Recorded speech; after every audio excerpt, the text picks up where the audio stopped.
جی آپ دونوں میں سے کوئی بتائے کہ کیا شریعت میں کوئی چیز مکروہ ہوتی ہے یا سب اپنی اپنی پسند کا معاملہ ہے؟ ابھی میں نے اذان کے معاملے میں مکروہ کا لفظ بولا. آپ کو ایک میں تازہ زندہ مثال دیتا ہوں ایک حدیث کی روشنی میں، جو حدیث صحیح ہے، بلوغ المرام میں علامہ ابن حجر العسقلانی اس کو لے کر آئیں، مشہور ہے امت میں. ابغض الحلال عند اللہ الطلاق، سب سے زیادہ اللہ کے نزدیک ناپسندیدہ حلال کام ہے طلاق. یہ آپ پتہ چل گیا نا، حلال کام ہے مگر ناپسندیدہ ہے، اسی کو کہتے ہیں مکروہ، ناپسندیدہ. اس کو بہت سارے علماء نے اس کو ایک جائز مگر ناپسندیدہ عمل جانا ہے. مکروہ کا مطلب ہوتا ہے ناپسندیدہ. لیکن لفظ مکروہ جو ہے نا، قرآن کے اندر جس کو اللہ نے لفظ مکروہ بولا ہے، وہ اتنا بڑا لفظ ہے کہ آپ حیران ہو جائیں گے کہ مکروہ کو کوئی لائٹ نہ لے. قرآن میں جس کو اللہ نے مکروہ بولا نا، اللہ اکبر، یہ تو سمجھے کہ اس پہ آپ دنگ رہ جائیں گے. میں آپ کو مثال دینے لگا ہوں.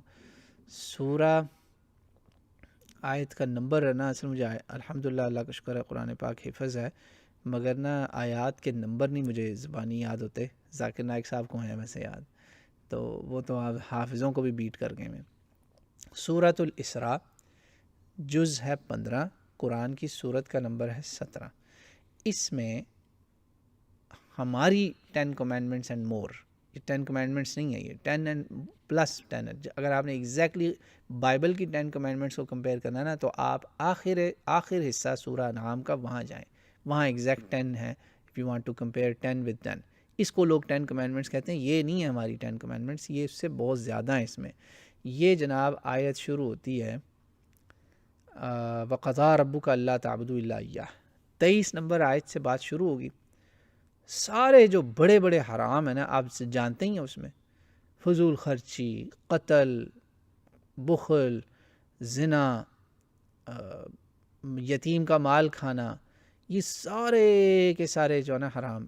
ان سب کے آخر میں اللہ تعالیٰ نے پتہ کیا کہا ہے؟ آیا نمبر 38.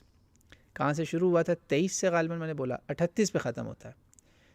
سورہ اسراء آیا نمبر 38. اللہ تعالیٰ کہتا ہے کل ذالک کان سیئہ عند ربک مکروہا، یہ سب کی سب باتیں بری ہیں اور ان سے تیرا رب بیزار ہے، یہ اس کو سخت ناپسند ہے، مکروہ. اب اس سے پتہ چلا کہ قرآن میں جب اللہ کسی چیز کو مکروہ کہتا ہے نا، وہ حرام ہی سمجھیں.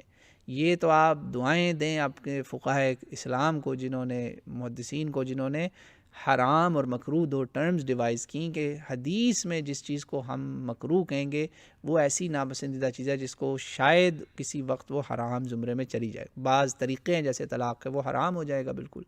تو ہر مکروہ سے حرام بتدریج بڑھتا ہے. مگر یہاں پہ اللہ تعالیٰ نے مکروہ کو ایکویٹ کر دیا حرام سے، اس لیے مکروہ کو لائٹ نہ لیا کریں. مکروہ کا مطلب یہ نہیں کہ مزے سے چھٹی مل گئی ہے مکروہ ہے جی، خیر ہے. جو قرآن کا ڈیفائنڈ مکروہ ہے نا، جس کو اللہ نے قرآن میں مکروہ کہا ہے، وہ تو حرام ہی سمجھیں. مکروہ اور حرام قرآن کا برابر ہے. آپ کے سامنے میں نے ثبوت رکھا ہے، دلیل رکھی ہے قرآن پاک سے. سورہ اسراء آیا نمبر وہاں سے شروع ہوتی بات 23 سے 38 تک، یہ آپ کے سامنے. تو لیکن جو فقہ کی لینگویج میں مکروہ بولا جاتا ہے، وہ بولا جاتا ہے وہ چیزیں جن کو حرام کا لفظ قرآن و سنت میں صراحت کے ساتھ، وضاحت کے ساتھ نہیں آیا، ان کو ناپسند کیا گیا. تو یہ ہے معاملہ. واللہ